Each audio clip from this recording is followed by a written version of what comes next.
Hi, Assalamu alaikum.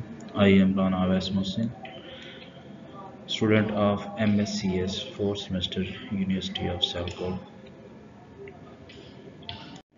and this is my assignment assigned by Dr. Javed Sheikh Saab, और इसमें मुझे evaluation करनी है इंडस यूनिवर्सिटी ऑफ सिंध की, जिसमें सबसे पहले देखेंगे कि इसमें गुड और बैड पॉइंट्स क्या हैं। देखने में पूरी वेबसाइट में कहीं भी, इस वेबसाइट में आपको जो LMS है वो कहीं भी नज़र नहीं आता। बाद में इसका एक और बैड पॉइंट ये है कि जो इसके डेड लिंक्स हैं वो भी इसमें मौजूद हैं, जैसा कि लाइब्रेरी, फैकल्टी लॉगिन है या स्टूडेंट्स वगैरह हैं, और भी इसमें काफ़ी ज़्यादा डेड लिंक्स जो हैं वो पाए जा रहे हैं। उसके बाद देखा जाए तो ऑनलाइन अप्लाई का जो टैब है इस वेबसाइट पे, जो कि यहाँ पे ये नज़र आ रहा है, इसमें ये है कि इस पे जब भी क्लिक करें तो ये हमें किसी और पेज पे लेके चला जाता है, जो कि कोई सोशल मीडिया का पेज है। इट मीन्स होना तो ये चाहिए कि अगर अप्लाई ऑनलाइन पे क्लिक किया जाए तो ये हमें अप्लाई ऑनलाइन वाले पेज पे लेके जाए, लेकिन ऐसा नहीं है। नेक्स्ट अगर देखा जाए तो इसमें ये जो सर्च का ऑप्शन है ये भी अप्लाई ऑनलाइन, अगर इस पर देखा जाए तो ये लिखा हुआ है, लेकिन ये जब भी इस पर क्लिक करें तो ये हमें हमारे डिज़ायर्ड पेज पे लेके नहीं जाएगा, बल्कि जिस पेज पे भी ये सर्च का ऑप्शन सामने करके हम लिखेंगे कोई भी कीवर्ड, तो वो हमें उसी पेज पे रहने देगा, हमारे जो डिज़ायर्ड पेज है उस पर लेके नहीं जाएगा। नेक्स्ट इसमें कुछ ये आइकॉन्स हैं, जैसा कि ये इंडस यूनिवर्सिटी वेब टीवी है, उसके बाद प्रॉस्पेक्टस है जिसमें ये फ्लैग का साइन सा नज़र आ रहा है। उसके बाद ये जो IU वेब टीवी है, इसमें ये एक बुक सी नज़र आ रही है। तो ये जो आइकॉन्स हैं ये मैच नहीं करते इनके टाइटल्स के साथ। मीन्स कि होना तो ये चाहिए कि प्रॉस्पेक्टस की जगह बुक हो और वेब टीवी की जगह किसी टेलीविज़न की जो पिक है या आइकॉन है वो शो हो रहा हो, लेकिन ये भी इसका एक ड्रॉबैक है। दूसरा देखा जाए तो इसमें it is not advertisement platform, इसमें जो वेबसाइट जिस बंदे ने डेवलप की है वो नीचे अपना नाम लिख रहा है, develop by Afan Zahid. It is not a advertisement platform, तो ये बिल्कुल भी यहाँ पे मैच नहीं कर रहा है इसका नाम। नेक्स्ट ये है कि ये जो टेक्स्ट है इस वेबसाइट में, जो welcome to Indus university message या वाइस चांसलर मैसेज या प्रोटीन का मैसेज वगैरह जो कुछ भी है, वो सारे का सारा बड़ा स्मॉल फॉन्ट में लिखा गया है कि उसको पढ़ा नहीं जा सकता, यानी कि बड़ी कीन ऑब्जर्वेशन से देखा जाए तो फिर हम उसको पढ़ सकते हैं। अब हम चलते हैं इस वेबसाइट की एवेल्यूएशन की तरफ। सबसे पहले नेविगेशन, इसमें देखा जाए तो इन्फॉर्मेशन जो है वो बड़े आसान तरीके से अरेंज की गई है। कोशिश तो यही की गई है कि जो टैब्स हैं वो बड़े बेहतरीन तरीके से एक दूसरे के बाद आ रहे हैं, लेकिन कुछ जो इसके ड्रॉबैक्स जो ऊपर भी मेंशन किए गए हैं उसमें यह है कि इसमें इन्फॉर्मेशन जो है ना वो LMS का टैब बिल्कुल भी नहीं है। उसके बाद डाउनलोड का टैब जो है वो कहीं भी आपको नज़र नहीं आएगा पूरी क्या नाम उसका वेबसाइट पे।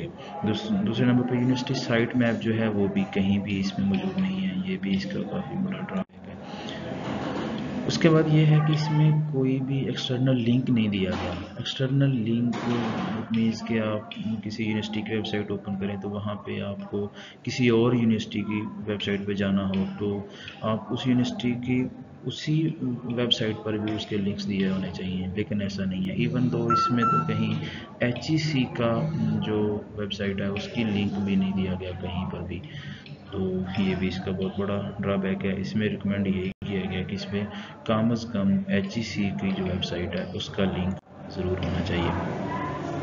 उसके बाद ये डाउनलोड पेज जो हैं वो इन्फॉर्मेशन जो है वो इजीली डाउनलोडेबल है, यानी जब हम किसी पेज पे क्लिक करते हैं तो वो ऑटोमेटिकली वहाँ पर अप्लाई हो जाता है, ओपन हो जाता है। उसके बाद जो नेविगेशंस हैं इस वेबसाइट के अंदर वो इजीली हैं, इजी रिकॉग्नाइज हो सकते हैं, क्लियर हैं, यानी पता चल रहा है लिखा हुआ साथ कि ये क्या है। उसके बाद डेड लिंक्स जो हैं वो इसमें मौजूद हैं। ऊपर भी बताया है कि लाइब्रेरी और फैकल्टी लॉगिन के जो पेजेस हैं वो बिल्कुल भी ओपन नहीं होते। जब भी इस पर क्लिक किया है तो एरर ही आ रहा है, यानी वो वेब पेजेस जो हैं वो ओपन ही नहीं हो रहे। उसके बाद जो इन्फॉर्मेशन है वो इस वेबसाइट की वो इजीली एक्सेसिबल है bye parents, students, teachers etcetera. यानी जिस किसी ने भी वहाँ से अगर इन्फॉर्मेशन गैदर करनी है तो वहाँ से कलेक्ट करनी है तो वो इजीली वहाँ से कलेक्ट कर सकता है, फीस के रिलेटेड, एडमिशन्स के रिलेटेड या कोई भी और अदर चीज़। ऑब्जेक्टिव्स जो हैं इसमें ये है कि जो फी स्ट्रक्चर है, एकेडमिक से रिसर्च, जॉब्स हैं, सब कुछ वो इसमें मौजूद है। यानी कि जो उस चीज़ पर भी जाना चाहे यूज़र तो वो इंटरफेस जो है वो इजीली फ्रेंडली है तो वो वहाँ पे जा सकता है। नेक्स्ट इसमें यह है कि ग्राफिक इमेजेस जो हैं वो इन्फॉर्मेशन को इन्हेंस कर रही हैं। यानी कि आप ग्राफिक इमेज जो है उसको देख के पता चल रहा है कि उसको जिस जो भी डिज़ायर्ड लेट भी यहाँ पे ये एडमिशन ओपन फॉर 2020, तो इसमें ये काफ़ी बड़ी इमेज है लेकिन उससे पता चल रहा है कि यहाँ से भी क्लिक करके आप अपने ऑनलाइन एडमिशन्स की तरफ जा सकते हैं। उसके बाद जो प्रॉपर गाइडेंस है वो भी यहाँ पे मौजूद है। यानी जितने भी डिपार्टमेंट्स हैं उन सब की फीसिस, कोर्सेज, एकेडमिक कोर्सेज, रिसर्च, सब कुछ जो है वो भी यहाँ पे मौजूद है। नेक्स्ट राइटिंग स्टाइल जो है वो इसमें इंग्लिश मीडियम ही यूज़ किया गया। अगर इसमें कोई और मीडियम यूज़ किया जाता, लेट बी के अगर कोई इलिटरेट पर्सन है जो कि इंग्लिश नहीं जानता बिल्कुल भी लेकिन वो हिंदी वो सिंधी या उर्दू जानता है, तो अगर ये वेबसाइट में कोई और लैंग्वेज भी ऐड की जाती तो ये भी बड़ा बेहतर ऑप्शन था, लेकिन वो यहाँ पे नहीं है। दूसरे नंबर पे इसमें जो वेबसाइट डेवलप की गई है उसकी जो लास्ट टाइम अपडेशन है वो भी इसमें कहीं पर भी मौजूद नहीं है। वो लास्ट डेट जो है वो नहीं दी गई कि ये वेबसाइट जो थी वो कब अपडेट की गई थी। अब हम इसमें ह्यूरिस्टिक एवेल्यूएशन की तरफ आते हैं। सबसे पहले है विजिबिलिटी ऑफ सिस्टम स्टेटस। इसमें यह है कि नेविगेशंस जो हैं जितने भी इसमें वो बार्स हैं, मेन्यू आइटम्स हैं, प्रोग्रेस बार्स हैं, जितने भी हैं वो सारे के सारे बिल्कुल क्लियर हैं। पासवर्ड इस वेबसाइट पे कोई भी अप्लाई नहीं किया गया है, उनके अप्लाई बनता भी नहीं है इस पे वेबसाइट पे पासवर्ड लगाना, क्योंकि ये तो ओपन सोर्स होनी चाहिए सबके लिए, क्योंकि एक्सेसिबल होनी चाहिए सबके लिए। ये नहीं है कि वो यूज़र फ्रेंडली होगी तो फिर ही वो इसे यूज़ करेगा। उसके बाद कंफर्मेशन मैसेज जो है वो कोई भी इस पर ऐसे लागू नहीं होता। यानी कि अगर जब तक आप अप्लाई नहीं करेंगे तो अप्लाई करने के बाद आपको कंफर्मेशन मैसेज आएगा, लेकिन वो भी सिचुएशन ये है कि अप्लाई ऑनलाइन का जो ऑप्शन है वहाँ पर भी क्लिक करें तो फिर भी एरर आ रहा है। नेक्स्ट ये है कि visibility of system and status में ये है कि पेजिनेशन जो है इस वेबसाइट की वो बड़े आसान तरीके से मेंटेन की गई है। यानी कि हर पेज के ऊपर मुख्तलिफ पेजेस का लिंक्स जो है ना वो दिए गए हुए हैं। नेक्स्ट ये है कि इसमें देखा जाए तो ये जो कुछ आइकॉन्स हैं जो कि अपने टाइटल से रिलेटेड नहीं है, यानी अपने टाइटल से मैच नहीं कर रहे। टाइटल इनका कुछ और है लेकिन जो आइकॉन्स हैं वो इसके कुछ और हैं। इसमें देखा जाए तो ये काफ़ी बड़ा ड्रॉबैक है। जिस तरह जस्ट लाइक अ प्रॉस्पेक्टस है तो इसमें वो फ्लैग का निशान बना हुआ है, तो ऐसा नहीं होना चाहिए। वहाँ पे प्रॉस्पेक्टस की जगह बुक हो सकता था, आईयू वेब टीवी की जगह टेलीविज़न की कोई आइकॉन हो सकता था, तो ये इसकी ड्रॉबैक है। नेक्स्ट ये है कि match between system and the real world. इसमें ये icons, folders, radio, mail, budgets, notification, pagination वगैरह सब कुछ जो है वो इसमें ऐड किया गया है। और रेडियो वगैरह का बटन जो है वो तो खैर इसमें नहीं है, क्योंकि इस यूनिवर्सिटी का कोई अपना रेडियो स्टेशन नहीं है, तो इसलिए वो इस पर मौजूद नहीं है। देखा जाएगा कि क्रॉपिंग टूल्स, बिहेवियर ट्रैश वगैरह, तो वो भी इस वेबसाइट पे जो है ना वो लागू ही नहीं होता, इसलिए उन्होंने इस पर दिया ही नहीं है। जो लैंग्वेज यूज़ की गई है वो ह्यूमन लैंग्वेज है। उसके बाद कैटेगरीज नेमिंग जो है वो भी बड़े अच्छे तरीके से कैटेगरीज के नाम रखे गए। अगर यूज़र कंट्रोल एंड फ्रीडम में देखा जाए तो ये कुछ ऑप्शंस जो हैं जो कि इसमें मौजूद नहीं है, और कुछ ऑप्शंस ऐसे हैं जो इसमें वेबसाइट पे लागू पे भी नहीं होते। लेकिन ये एक्सप्लोर एंड एडवांस फिल्टर्स का एक ऑप्शन है जो कि इस वेबसाइट पे लागू होता था, लेकिन वो यहाँ पे नहीं दिया गया है। ना ही वहाँ पर तो एक्सप्लोर का कोई ऑप्शन दिया गया है और ना ही एडवांस फिल्टर्स का कोई टैब वगैरह कुछ भी वहाँ पे मेंशन नहीं किया गया, तो ये भी होना चाहिए था। इसमें रिकमेंड यही है कि ये दोनों फिल्टर्स जो हैं या दोनों टैब्स जो हैं वो वहाँ पे होने चाहिए थे। नेक्स्ट ये है कि अगर इसमें सर्च का बार देखा जाए तो सर्च बार मौजूद तो है, लेकिन वो वर्किंग फेज में नहीं है। यानी आप कोई भी कीवर्ड वहाँ पे लिखते हैं तो वो कीवर्ड जो भी लिखा गया है तो प्रेस का बटन दबाएं, इंटर का बटन प्रेस करें तो वो हमें हमारे डिज़ायर्ड पेज पे लेके जाना चाहिए, लेकिन ऐसा नहीं होता। यानी वो हमें हमारे पेज पे लेके नहीं जाता बल्कि उसी पेज पे मौजूद रहता है। तो ये जो सर्च का ऑप्शन है, ये सर्च का टैब है, ये बार भी वर्किंग फेज में होना चाहिए। उसके बाद ये हाइपरलिंक्स हैं। हाइपरलिंक्स कोई भी अंडरलाइन नहीं है, यानी जब भी हम अपना कर्सर हाइपरलिंक पर लेकर जाते हैं तो होना ये चाहिए कि वो जो बार्स हैं, वो लिंक्स हैं, वो अंडरलाइन हो जाएं, लेकिन ऐसा कुछ भी नहीं है। ना तो वो हाईलाइट्स होते हैं, ना ही वो अंडरलाइन होते हैं। तो ये भी इसका एक ड्रॉबैक है जिसमें सेवरिटी नंबर 2 दिया गया है। तो ऐसा है कि ये जो जब भी हमारा कर्सर जो है हमारे उस डिज़ायर्ड पेज पे जाए तो वो अंडरलाइन होना चाहिए। अगर कम से कम अंडरलाइन नहीं भी होता तो वो ज़रूर बोल्ड ज़रूर हो जाए। उसके बाद एरर प्रिवेंशन है। एरर प्रिवेंशन में ये देखा जाए तो ये जो स्क्रीन शॉट्स नज़र आ रहे हैं, इसमें फर्स्ट नेम में मैंने डिजिट्स की फॉर्म में लिख दिया तो उसने कोई एरर नहीं दिया। उसके बाद पाकिस्तान जब सर्च बार में लिखा है तो वहाँ भी उसने कोई एरर प्रिवेंशन शो नहीं किया, कुछ भी उसने नहीं कहा कि ये पाकिस्तान की जो स्पेलिंग हैं वो गलत हैं। तो ये भी एरर प्रिवेंशन फैसिलिटी जो है वो तो बहुत ज़रूरी है किसी भी वेबसाइट के लिए। तो किसी भी वेबसाइट पर एरर प्रिवेंशन की जो फैसिलिटी है वो होनी चाहिए, और इस वेबसाइट पर भी ऐसा ही है।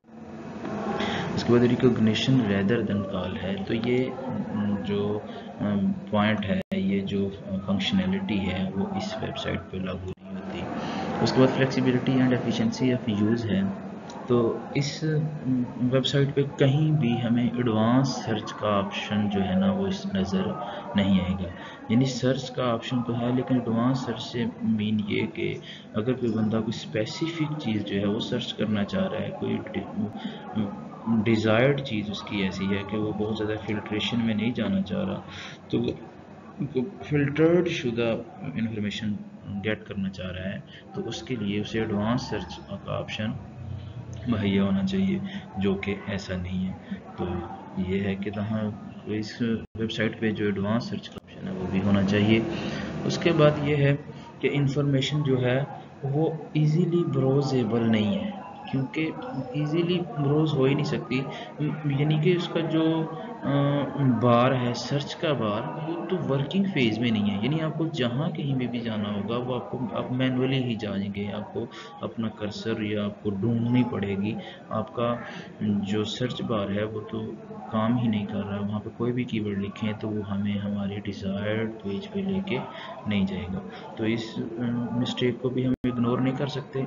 तो ये मिस्टेक जो है ये भी ख़त्म होनी चाहिए इस वेबसाइट से। दूसरा, एस्थेटिक एंड मिनिमलिस्टिक डिज़ाइन जो है ये भी इस वेबसाइट पर अप्लाई नहीं होता। Help users recognize, diagnose and recover from errors में ये है कि जहाँ भी हम कुछ ऐसा है कि लाइब्रेरी वगैरह का जो लिंक है या फैकल्टी लॉगिन का जो बार है, जब भी हम उन पर क्लिक करते हैं तो वो हमें हमारे वेब पेज पे लेके नहीं जाता, बल्कि उसी पेज पे रहते हुए वो हमें ये 404 403 का जो एरर्स हैं वो शो करवा देता है। तो ये भी काफ़ी ज़्यादा मिस्टेक है। तो ये मिस्टेक भी ख़त्म होनी चाहिए, यानी कि ये जो पेजेस हैं ये भी वर्किंग फेज में होने चाहिए। उसके बाद हेल्प एंड डॉक्यूमेंटेशन में देखा जाए तो इस वेबसाइट पे कहीं पर भी हमें जो है ना वो कोई किसी किस्म का ट्यूटोरियल या कोई डॉक्यूमेंट्स जो कि हमारी इंफॉर्मेशन गेट करने के रिलेटेड हो, यानी कि हमारा एडमिशन्स के हाउ टू गेट एडमिशन या क्राइटेरिया वगैरह के रिलेटेड कुछ हो, या कोई ऐसी वीडियो हो जहाँ पे जिसमें ये बताया जाए कि इस वेबसाइट में अपने अप्लाई कैसे करना है या कुछ और सर्च कैसे करना है, जो कुछ भी है, तो वो सच कुछ भी नहीं है इसमें। ये एक वी आर हेयर का टेप है, लेकिन ये है कि वो भी जब भी हम भी वहाँ पे कोई मैसेज वगैरह लिखते हैं तो ना तो उसका कोई ऑटो रिस्पॉन्स आता है और ना ही मैनुअल रिस्पॉन्स आता है। अब नेक्स्ट ये है कि इसमें एक और टैब मौजूद है जो कि कॉन्टैक्ट अस का है। कॉन्टैक्ट अस में एंड जब भी हम उस पर क्लिक करते हैं तो वो हमें मैसेज टाइप करने की फैसिलिटी तो प्रोवाइड करता है, यानी कि उनसे कांटेक्ट करने की फैसिलिटी तो प्रोवाइड करता है, लेकिन उसका भी कोई रिस्पांस नहीं है। जो कि अगर रिस्पांस थोड़ा है भी तो ये भी फिर इतनी बड़ी वेबसाइट के लिए, इतनी अच्छी यूनिवर्सिटी के लिए ये इतना सा जो हेल्प है यूज़र्स की वो नाकाफ़ी है। तो इसके लिए वहाँ पे कुछ डॉक्यूमेंट्स या ट्यूटोरियल्स वगैरह भी ज़रूर होने चाहिए। And thanks, that's all.